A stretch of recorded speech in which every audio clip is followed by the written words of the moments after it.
back to Statue Fanatic. I'm Calvin, and today we'll take a look at a piece from Marvel's Premiere Collection.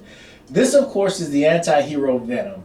It appears this statue was inspired by Venom Rebirth 2.0, Earth 616, which was kicked off in Amazing Spider-Man 654.1 back in 2011. This is where Flash Thompson was the new host of the Venom symbiote. His bonding was a bit different from the previous times the symbiote bonded with the likes of Peter Parker and Eddie Brock. This bonding was controlled by the government. In this saga, the government ripped the symbiote from Matt Garkin, aka the Scorpion, and captured it into some type of containment capsule.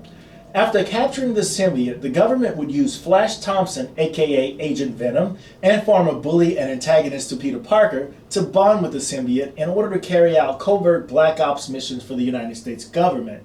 The assignment had to be completed within 48 hours because after 48 hours, the symbiote would permanently bond to his host, and we all know how that turns out. So, at the end of each mission, a sonic weapon was used to separate the symbiote from Flash Thompson. A special containment capsule would be used to hold the symbiote, which in this particular scene, it looks like the symbiote have actually broken free from the containment. Something similar to this happens in Rebirth 2.0. Spider-Man tricks the symbiote into thinking that he wants to bond with it again. And of course, Peter Parker is the only host the symbiote truly wants to be bonded with. Peter's trick works, and he traps the symbiote in the containment capsule.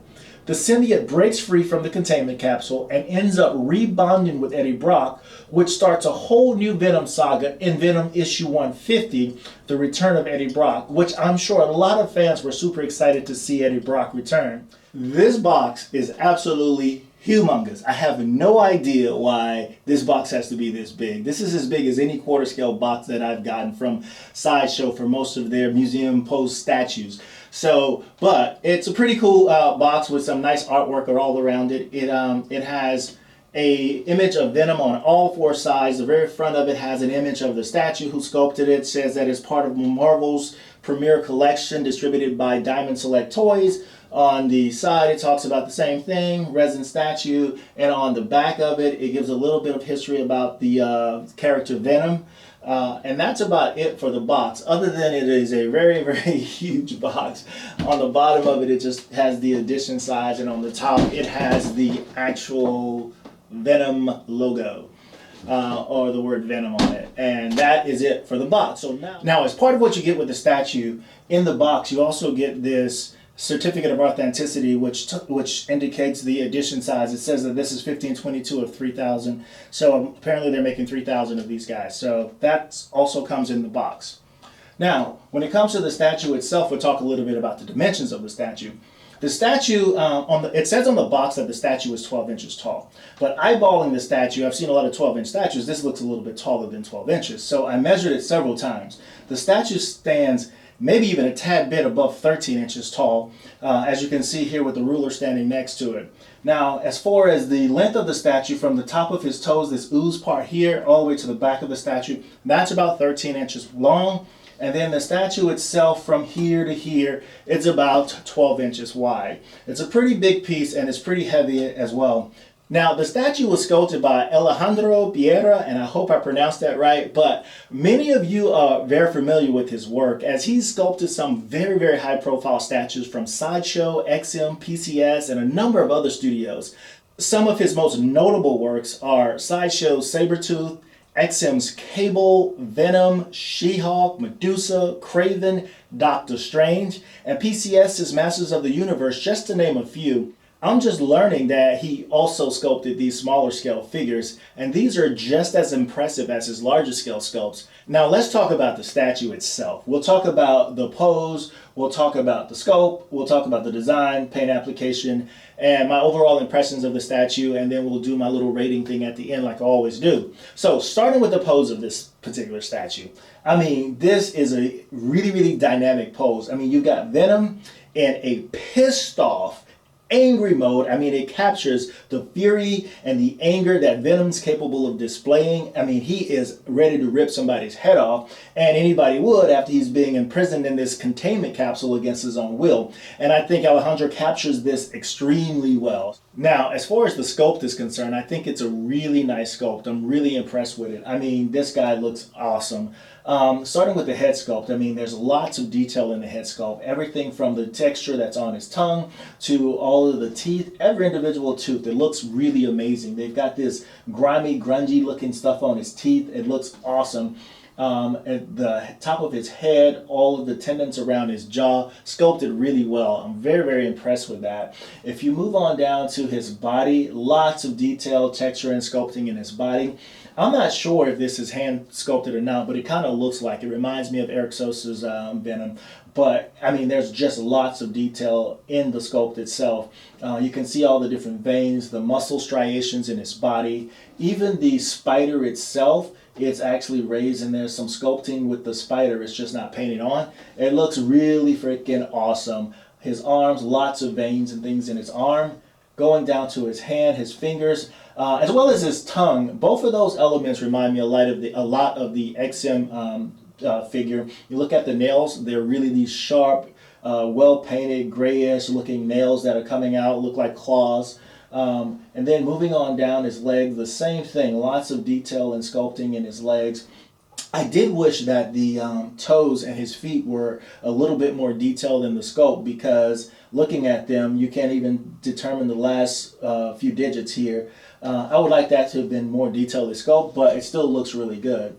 And when it comes to the base, I think they did a really good job with that as well. There's lots of different elements in the base. It looks like some type of mechanical mechanism, hydraulics and things like that. And all of that stuff is highlighted in the base. And then you have this ooze that's sculpted, that's pouring out of the container as he's broken out of it, and he's stepping in some of it here. All of it looks really nice.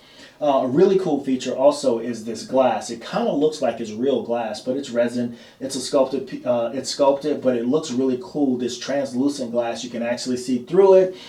Gives a really cool effect. I really like that a lot. Now that we've looked at some of the design and the sculpting of the statue, let's look a little bit at the paint application, and we'll start with the base. Now, when it comes to the base, what I like about the base is I like that it's painted in this black, grayish metallic looking paint. It makes this all look like metal, and in top here there's this grated type thing that looks like some type of drain or something like that they can use to fill the liquid up in the capsule and to drain it out of the capsule. All that looks really nice. Now when I looked at the ooze that's coming out, I mean, I know what it is and I know what it's supposed to do, but it just looked like something was missing. And then I was thinking, you know, this would look really nice if this ooze were painted in a way that it gave a really watery, wet look to it, because the paint job that it has now makes it look really matte and flat. So, and that doesn't, you know, scream liquid to me. So I wish that had been painted that way instead of, you know, with this matte, flat paint. I mean, there is shading in the liquid, but I think giving it the glossy, shiny look like water would have made that shading look even better. Other than that, it looks great. Now, when it comes to the paint around the green stuff, there were just a couple of areas where the paint spilled over, but depending on how you interpret it, that could be, you know, liquid kind of goes everywhere. So I guess they can't get a pass on that one. Now, and when it comes to his body, I love the paint job on his body. It's not an all black paint. There's kind of shiny in certain areas, but it has this blue tinge to it. And depending on the light that you look at it or the angle that you look at it in, it does change colors under the light. Or when you walk around and look in different angles, you can see the blue, then it looks black. It looks really, really awesome. And when it comes to the spider, it's not all white. There's a hinge of black and bluish tint to that as well. Looks really nice. The same thing with it being painted on the back here. I love it. And then here, the teeth. Again, the paint application on the teeth is absolutely amazing. Every individual tooth looks, you know, different, and you can see them all. They're all separate. They're painted really gross looking. I love it. and you can see the tongue and the inside of his mouth is all shiny and gooey looking. It makes it look like saliva, which is what I think they could have done with the, like I said, with the ooze that's coming out of here. They could have been painted in a way that made it look like it was wet.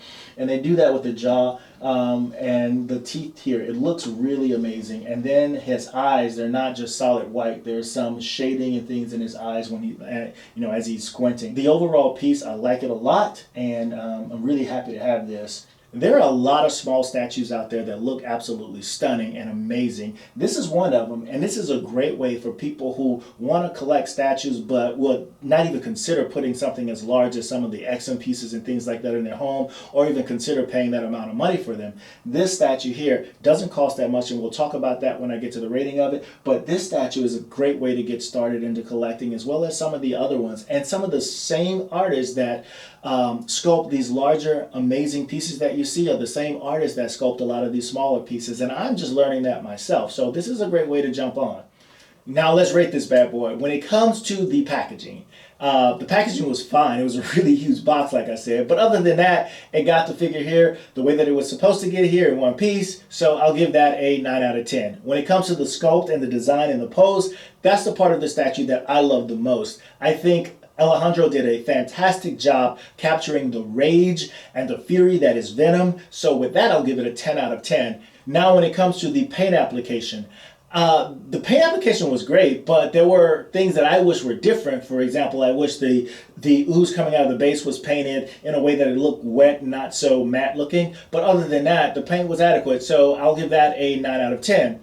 And when it comes to the value for the statue, now this statue retails I think for $139, and it is a great piece sculpted by a great sculptor.